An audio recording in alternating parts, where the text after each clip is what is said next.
안녕하세요. 생계처 회계원리 강사 김한나입니다. 수업해 볼게요.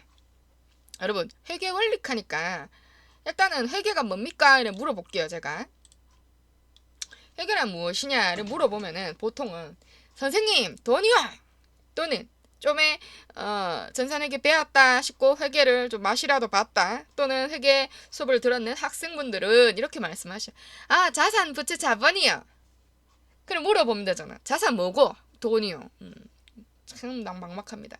자, 일단은 조금 볼게요, 여러분. 기업에서 일어나는 경영활동에서 여러분들 경영활동은 쉽게 생각해서 매출을 일으키는 어떤 활동이라고 보세요. 매출을 일으킨다 하면 뭐고, 뭐 상품, 우리가 상품을 하는 상기업이면은 상품 팔아먹는 거. 만약에 우리가 제조기업이면은 제조 제품 팔아먹는 거. 만약에 그런 게 아니라 교육이라면 어떤 교육 서비스를 제공하는 것. 그런 것들이 경영의 활동입니다. 그 경영 활동에서 자산 부채 및 자본. 여러분, 그 경영은 자산은 내 지금 상품을 쉽게 말해서 상기업이라 봅시다. 상품 팔아먹는 그 상품들. 내 창고에 쌓여져 있는 그 상품들이 자산이 될 거고 내가 그 상품을 밖에 가가 사왔다면은 사오는데 돈이 모자라가지고 은행 가가 돈 빌려왔어. 빌려온 돈이 부채가 될 거고 그 상품 사기 위해서 빌려온 돈 말고 원래 내한테 내 주머니에 순수하게 가 있었던 돈이 있다면은 순수한 그 돈은 자본이라 합니다. 그리고 물건을 사고 팔고 하다 보니까 들고 나가고의 어떤 거 증가할 때도 있었을 거고 감소됐을 때도 있었겠지. 이러한 변화를 일정한 원리에 의하여 뭐 한다고? 기록하고 계산하고 정리하는 거. 이를 회계라고 합니다. 그런데 봐봐. 여기까지가 회계인데 선생님 이해관계자 제공 왜 해요? 여러분 쉽게 생각해보자. 이해관계자 만약에 내가 상기업이야. 내가 기업인데 이 자산부채 자본을 가지고 기록계산 정리했는 어떤 보고서를 만들었어. 기업은 국가에 기속돼 있습니까? 안 돼 있습니까? 우리 대한민국 땅을 밟고 살고 있으면 대한민국의 국가에게 세금을 내야 됩니다. 하다못해 우리가 기업이 아니라 일반 주민일 때도 어때요? 주민세 내잖아. 따라서 쉽게 생각해서 이해관계자 국가라고 생각하고 생각해 볼게요. 말씀드리는 거예요. 내가 국가인데 국가 입장에서 저 기업이 돈을 벌었는지 안 벌었는지 알아야 될 거 아니야. 그걸 알기 위해서 뭐 봐? 자산 부채 자본을 어떤 기록 계산 정리해놨는 거 보고 만약 이 회사가 돈을 많이 벌었어. 돈 내놔. 그 돈 내놔 하려면은 어떤 뭐가 있어야 되노? 근거가 있어야 되고 그 근거가 자산 부채 자본을 표시해놨는 그 보고서가 될 겁니다. 따라서 그 근거가 만약에 회계 이해관계자란 회계정보 이용자들의 경제적 의사결정 맞잖아. 경제적 의사결정이 이건 거야. 돈 내놔. 세금을 뜯어낼 거니까 뜯을지 말지 결정할 거. 뜯을지 말지 결정할 거 유용한 정보를 제공하는 것이지. 뭐 보고 어떤 보고서를 통해서 제공합니다. 정말 국가에 대해서 돈 내놔 해서 죄송해요. 근데 이제 여러분들의 설명을 돕기 위해서 얘기하는 거지 어떤 국가를 뭐 그렇게 하려는 건 전혀 의도가 아닙니다. 여러분들 그거는 조금 이해를 해주세요. 그래서 여러분 보세요. 유용한 정보란 뭐라고? 득되는 정보. 즉 우리가 회계 정보를 이용하는 입장에서 우리가 만약에 투자자라고 생각한다면 돈을 빌려줄지 말지 만약에 거래처 입장이라면 외상 줄지 말지를 결정하려면은 그것이 결국 유용한 정보이고 이러한 것들이 득되는 정보라고 생각해 주세요. 그럼 여기까지 회계 정보 조금 봤고요. 다음 여러분들 요거 한번 한나기업 부실기업 한번 보세요. 어때요? 여러분들 같으면은 어느 기업에 투자하겠어요? 한나기업이지. 봐봐 여러분 부채는 1,000원이고 자산 2,000원 있어. 이 회사는 부채 갚을 능력이 됩니까? 안 됩니까? 갚을 능력이 되죠. 그런데 부실기업은 부채는 2,000원이고 자산 500원이야. 부채 갚을 수 있어요? 없어요? 자본까지 끌어모아도 못 갚아. 여러분이라면 대출 누구에게 줄 거예요? 난 한나기업한테 돈 줄 것 같아. 그쵸? 여러분도 그럴 거 아니야. 만약에 여러분들이 은행의 입장에서 돈 빌려줄지 말지를 결정하는 은행이라면 외부의 이해관계자가 되고, 이 외부의 관계자는 재무회계에 관련됩니다. 이 재무회계는 아까 말씀드렸던 재무상태표라든지 이런 것들 이용해갖고 어떠한 적격 증빙에 어떠한 적격 양식이 있어요. 정해놓은 양식에 따라서 맞춰졌는 보고서를 가지고 보는 사람들이고, 여러분들이 만약에 대표자야. 한남기업의 대표자인데 부채 1,000원 있고 자산이 2,000원 있어. 우리 돈 갚아줄 수 있겠네. 그러면 지금처럼 잘 유지하자. 뭐 이렇게 할 수도 있을 거고, 또는 내년에는 우리 빚을 좀 갚아놓고 빚을 좀 부채를 줄이보자. 그러면서 내부에서 어떤 의사결정을 한다 하면은 뭐가 되노? 관리회계가 돼요. 관리회계는 일정한 양식 없어요. 그런데 여기 재무회계는 일정한 양식이 있어요. 여러분 요거는 좀 알고 넘어가요. 양식이 있어요. 누가? 재무회계가. 얘네는 양식이 있어요.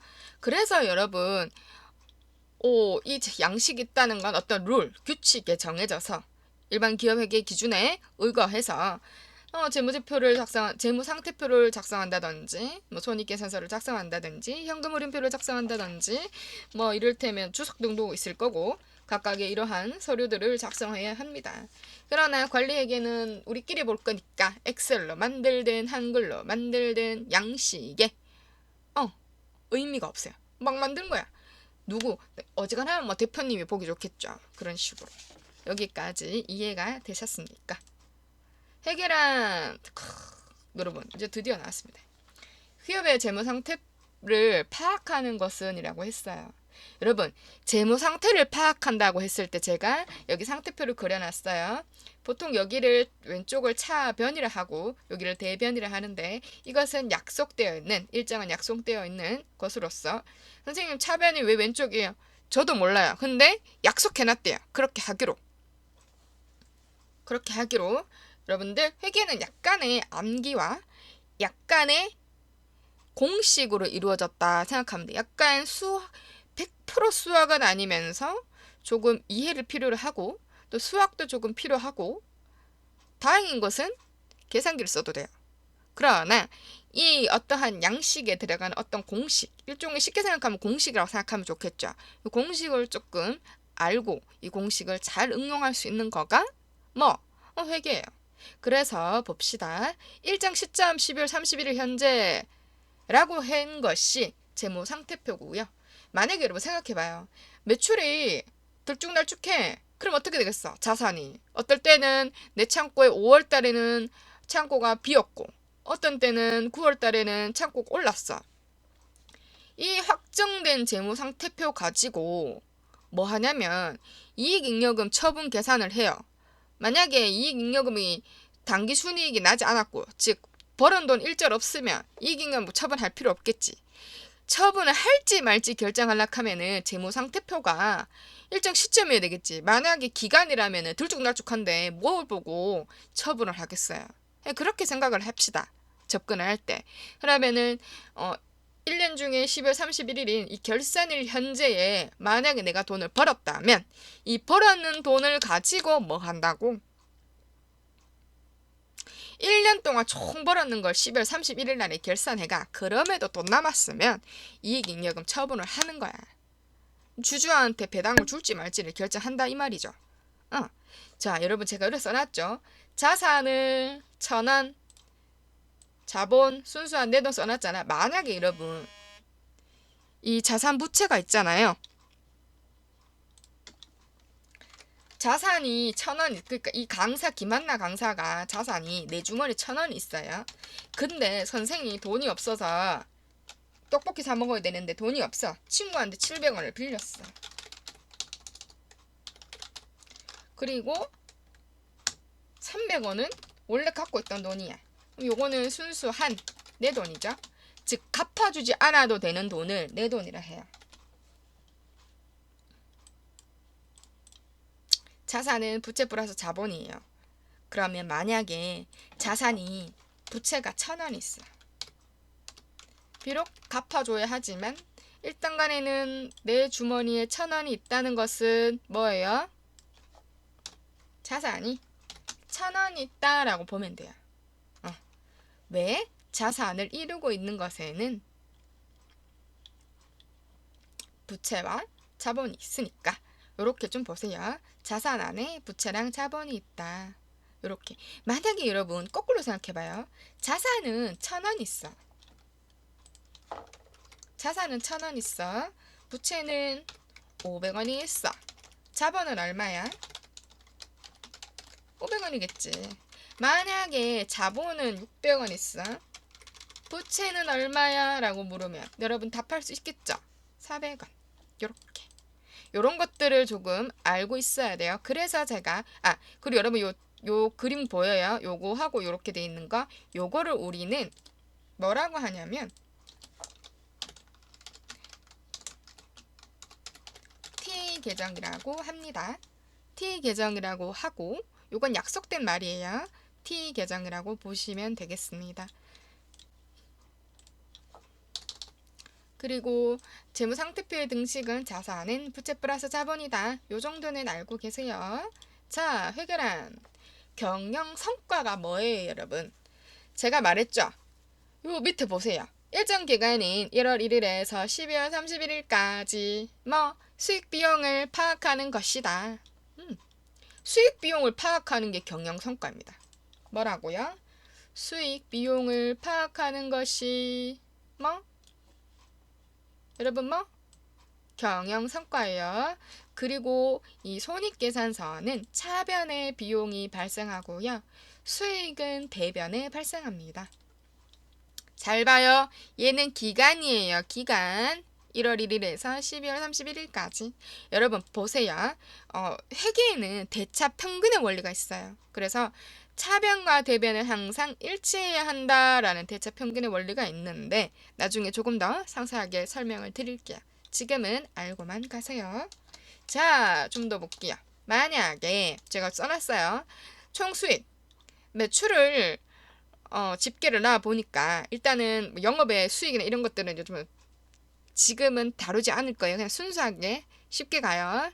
총 1,000만 원 벌어들였는데 비용이 집계를 놔 보이긴 해. 700원밖에 안 썼네. 내가 벌어들인 순이익은 얼마야? 근데 제가 수업을 해보니까 이런 분들이 계세요. 선생님, 수익은 대변에 생기는 거 아니에요? 여러분, 큰일 날 소리. 수익하고 이익은 다른데 수익은 밖에서 벌어왔는 돈이야. 내 기업으로 유입된 거를 수익이라 하고 이익은 유입된 거를 기업에서 정산을 했을 때 남았는지 모자라는지를 보는 거야. 그래서 남았으면 당기 순이익으로서 대차는 어떻게 같아야 한다. 평균의 원리에 따라서 여기 차변 자리에 당기 순이익이 가고요.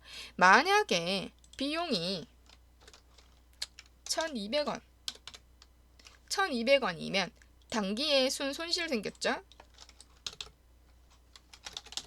손실은 대차 평균의 원리를 맞춰주기 위해서 어디로 간다고요? 요렇게.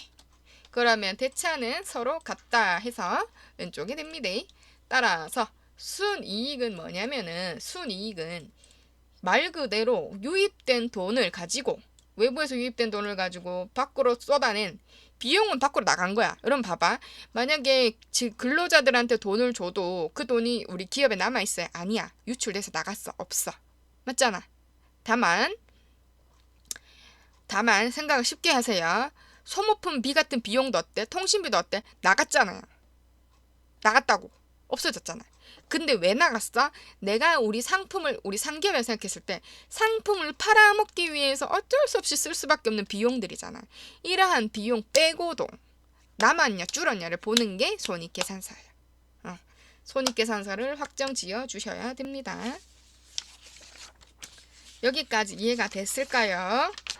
다음 시간에는 여러분 기업의 유형을 조금 볼 거고요. 제가 상거래하는 거야, 뭐 제조업이야 이런 것들이 있었는데요. 이런 것들도 한 번 더 살펴봐 드릴 거고요. 그리고 제가 수입하다 보니까 느낀 건데 채권 채무를 헷갈리시는 분들이 많아요. 다음 시간에는 채권과 채무를 정확하게 짚어 드릴게요. 여기까지 하고 여러분 수고하셨습니다. 다음 시간에 만나요.